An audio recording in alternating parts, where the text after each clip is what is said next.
Californium বলে একটা আছে, রাসায়ন আছে যেটা পরমাণু বোমা তৈরি করতে ইউজ করা হয়। সেইটা তৃণমূলে এক নেতার বাড়ি, ফ্রান্সিস এক্কা বলে, নকশাল বাড়িতে উনি থাকেন। এইটা এমন একটা কেমিক্যাল, এমন একটা মানে পার্ট, 1 গ্রামের দাম 17 কোটি টাকা। সেখানে এটা এলো কোথা থেকে? আমি এর আগেও যখন আমাকে সিআইডি ডেকেছিল তখন আমাদের কাছে ইনপুট আছে যে পশ্চিমবাংলা নবান্নর ইনস্ট্রাকশানে কিছু কিছু ভারতীয় জনতা পার্টির নেতাদেরকে খুন করার চক্রান্ত হচ্ছে, কিন্তু এমনভাবে খুন করা হবে যাতে কেউ ধরতে না পারে।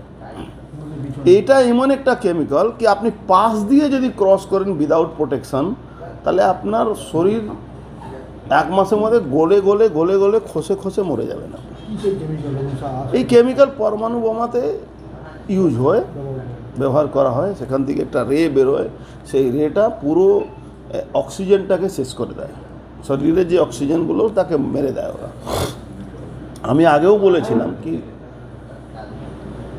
সরকারিভাবে নবান্ন ইনস্ট্রাকশনে রাশিয়ান বান্ধবী যাদের অ্যাকাউন্ট হায়ার করা হয়েছিল তাদের মাধ্যমে এই কেমিক্যালগুলো সব থেকে বেশি তৈরি হয় রাশিয়াতে। রাশিয়া থ্রু বাংলাদেশ ভারতবর্ষে পশ্চিমবাংলা নামক যে রাজ্য আছে সেখানে এন্ট্রি করছে। কেন?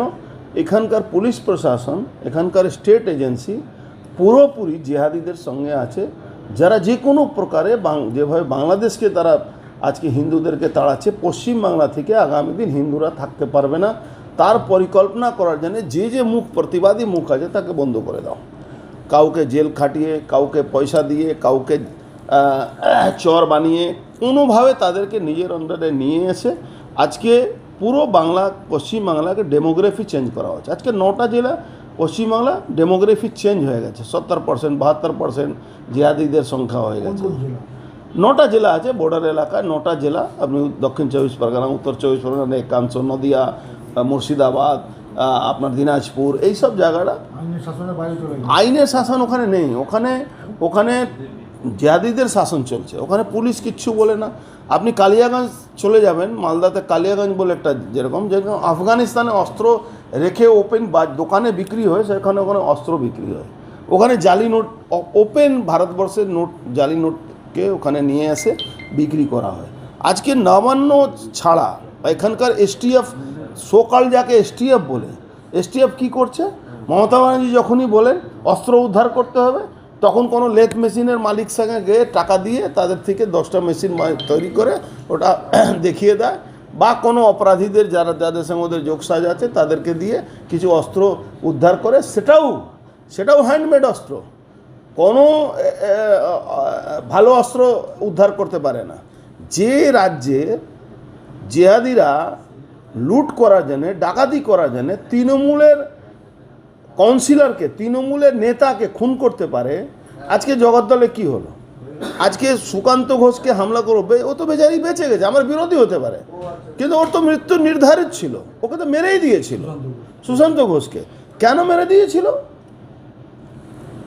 ও জিহাদি ওখানে যে আছে, যারা ওই জাভেদ খানের পরিবারের লোকেদের বিরুদ্ধে ও তোলা তুলবে কেন? আমরা কেন তোলা তুলব না? আজকে আপনি দেখেছেন ক্যালকাটা কর্পোরেশনের মেয়রের সঙ্গে দিনরাত যে ঘুরে বেড়ায়, সেই লোকটা আজকে ওখানে অফিসারদেরকে, ক্যালকাটা কর্পোরেশন অফিসারদেরকে মারধর করছে। তাহলে জিহাদিরা যেভাবে আস্তে আস্তে আস্তে আস্তে বাংলাকে গ্রাস করছে, কালকেই আমরা দেখেছি বাংলাদেশে হিন্দু নিধন হচ্ছে, হিন্দু সংগঠনগুলো, হিন্দু সংগঠনগুলো, ইস্কন সংগঠনগুলো কালকে ওখানে একটা আন্দোলন করতে যাবে ডেপুটি হাই কমিশনার কাছে, সেখানে লাঠিপেটা হচ্ছে। আর জিহাদিদেরকে নিয়ে আসার জন্যে সেফ প্যাসেজ দেওয়া হচ্ছে। কালকে আমাকে যখন ভবানী ভবন ডেকেছিল, 20 মিনিট এসএসকেএম আর এর কি নাম, ওই রেসকোর্সের ওই মোড়ে 20 মিনিট আমার গাড়ি দাঁড়িয়েছিল, 20 মিনিট ধরে ওদের গাড়ি পাস করানো হচ্ছিল। তার মানে ভাবুন, বাংলাদেশকে জিহাদিদের হাতে তুলে দিচ্ছেন শুধু ভোট ব্যাংকের জন্য। রাষ্ট্রের ক্ষতি, দেশের ক্ষতি, মানে রাজ্যের এটা তো কেন্দ্র সরকারকে এর মধ্যে হস্তক্ষেপ করা উচিত আছে। আমি বলছি ইমিডিয়েট 356 এখানে 355-56 না লাগু করলে বাংলাদেশের 2026-এর পরে কোনো হিন্দু এখানে থাকতে পারবে না, ভোট দিতে পারবে না, এটা নিশ্চিত আছে। বাংলাদেশে তো হিন্দু বিপন্ন, হিন্দুদের জীবন হিন্দু বিপন্ন শুধু না, বাংলাদেশের হিন্দুদেরকে বাংলাদেশ ছাড়তে হবে এই পরিকল্পনা করে ওখানে। আমার তো ধারণা আছে কি যে ইসকনের যিনি মহারাজ যাকে গ্রেফতার করা হচ্ছে কি চিন্ময় দাসকে মেরে না দেয় এরা জেলের মধ্যে না খাইয়ে বা এমন কিছু কেমিক্যাল দিয়ে দেবে যে উনি বাইরে বেরোলেও যদি উনি মারা যেতে পারেন। কেন ওনার উপরে দেশদ্রোহী মামলা হয়েছে। কিসের জন্য দেশদ্রোহী মামলা করে? বাংলাদেশে একটা কালচার আছে, দেশদ্রোহী মামলা করে ফাঁসি দিয়ে দাও। সরকারকে আমরা নিবেদন করব, পশ্চিমবাংলা সরকার যেভাবে জিহাদিদেরকে, বাংলাদেশি জিহাদিদেরকে সমর্থন করছে, বাংলাদেশ থেকে তাদেরকে আসা যাওয়ার জন্য বাংলাদেশেও ভোটার লিস্টের নাম আছে, পশ্চিমবাংলাও ভোটার লিস্টের নাম আছে। বেশিরভাগ জিহাদিদেরকে বাংলাদেশে ভোটার লিস্টের নাম আছে, বর্ডার এলাকা, আর পশ্চিমবাংলাও নাম আছে। তৃণমূলের নেতার বাড়ি থেকে যে পাওয়া গেল, মানে বিস্ফোরক, ওই যেটা পরমাণু বোমা তৈরিতে লাগে, এটা কি ভয়ঙ্কর রাষ্ট্রের ক্ষতি? ভয়ঙ্কর ক্ষতি। এটাকে খুব সিরিয়াসলি দেখতে হবে। আপনি বুঝুন, জেনারেলি পাবলিক প্লেসে কোনো সেনাবাহিনী কোনো হয় না, মানে অ্যাকশন হয় না।